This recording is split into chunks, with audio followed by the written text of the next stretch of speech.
আসসালামু আলাইকুম রহমতুল্লাহ। আপনারা জানেন যে আমি রমজানে কোন ওষুধ কখন খেতে হয় এটা নিয়ে ২টা ভিডিও করেছি। আজকে তারই ধারাবাহিকতায় আরো কিছু ওষুধ নিয়ে কথা বলবো। ইনশাআল্লাহ আপনারা সবাই উপকৃত হবেন। তো আজকে ১ম এই যে ওষুধটা নিয়ে কথা বলবো সেটা হচ্ছে প্রেশারের ওষুধ।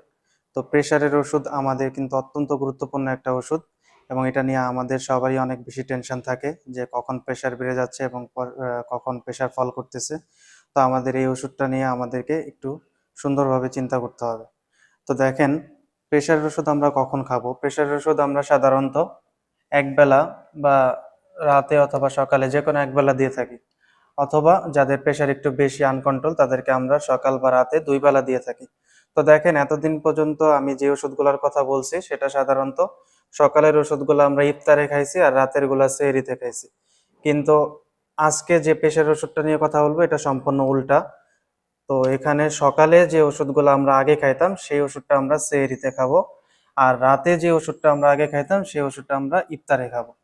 আর একটা বিষয় হচ্ছে যে, যেই ওষুধগুলো আমরা একবেলা খাইতাম, যাদেরকে আমরা একবেলা দিয়েছি, তাদের ক্ষেত্রে আমরা এই ওষুধ রাতে অথবা সকালে যেটাই হোক না কেন সেটা আমরা ইফতারে নিয়ে যাব। ঠিক আছে? আর একটা বিষয় হচ্ছে যে, প্রেশার যদি অনেক বেশি কমে যায় সেক্ষেত্রে ডোজের কমানো লাগতে পারে বা অনেক সময় ডোজ বাড়ানোও লাগে। তো একটা জিনিস খেয়াল করবেন যে, প্রেশার যদি ১০০/৬৫ অথবা ১১০/৭০ এরকম চলে আসে সেক্ষেত্রে আমাদের ডোজ কমানো লাগতে পারে। তবে ডোজ কমানোটা সাধারণত আমরা সেহরিতে যেই ওষুধটা দিই সেখানেই ডোজ কমাই। কারণ হচ্ছে আমাদের সারাদিন আমরা খালি পেটে থাকি, সেক্ষেত্রে সকালে বা সেহরিতে যে ডোজটা পাবো সেখানে আমরা কমায় দেই। আরেকটা বিষয় হচ্ছে, ইফতারের পরে আমাদের শরীরটা অনেক বেশি সতেজ হয়ে থাকে। আমরা খাওয়ার পরেই আমাদের প্রেশারটা বেড়ে যেতে পারে। এইজন্য রাতের ওষুধটা আমরা রাতে না খেয়ে ইফতারে নিয়ে আসবো। ঠিক আছে? আর একবেলার যে ওষুধটা আছে সিমিলারলি একইভাবে আমরা ইফতারে খাবো।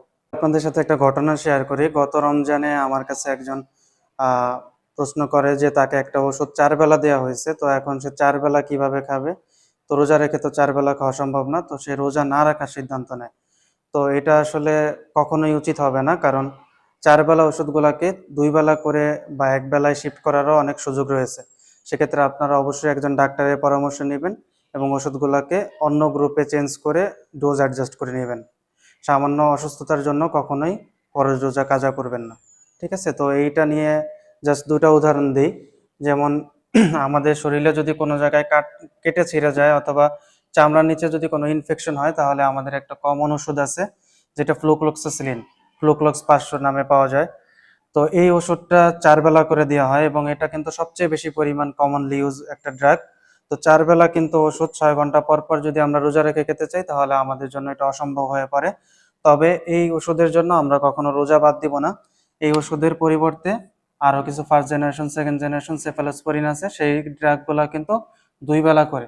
ঠিক আছে? তো ২ বেলা হইলে আমরা ইজিলি রোজা রাখতে পারবো। আরেকটা অ্যান্টিভাইরাল ড্রাগ বা ভাইরাল ড্রাগ আছে, ভাইরাক ৪০০ নামে পাওয়া যায়। যেটা আমরা হারপিস, চিকেন পক্স এই ধরনের সমস্যায় সবচেয়ে বেশি ইউজ করে থাকি। এগুলোও ৪ বেলা এইভাবে দেওয়া হয়। তবে এটার অল্টারনেট ড্রাগও আছে, ভ্যালসাইক্লোভির। তো সেক্ষেত্রে আমরা এই ড্রাগগুলা ডাক্তারের পরামর্শে আমরা চেঞ্জ করে নিব। কখনোই আমরা এই ড্রাগগুলার জন্য রোজা ভাঙবো না। ঠিক আছে? বুঝলাম, মোটামুটি সবগুলা ড্রাগ নিয়ে ওভারঅল কিছুটা হইলেও আপনাদেরকে ধারণা দিতে পারছি। তো আপনারা মাথায় রাখবেন যে ২ বেলা যে ড্রাগগুলো আছে সেগুলো আমরা সেহরি এবং ইফতার ২ বেলায় নিয়ে যাব এবং দুপুরের যে ড্রাগগুলো আছে সেগুলো আমরা রাতে নিয়ে যাব। এটার মধ্যেই মোটামুটি সবকিছু কভার করবে। আমি একদম শর্টকাটে সহজে আপনাদেরকে একটু বোঝানোর চেষ্টা করেছি। তারপরে যদি আপনাদের কোনো জিজ্ঞাসা থাকে আমার কাছে জানাবেন। ইনশাআল্লাহ আমি চেষ্টা করব আপনাদেরকে উত্তর দেওয়ার জন্য।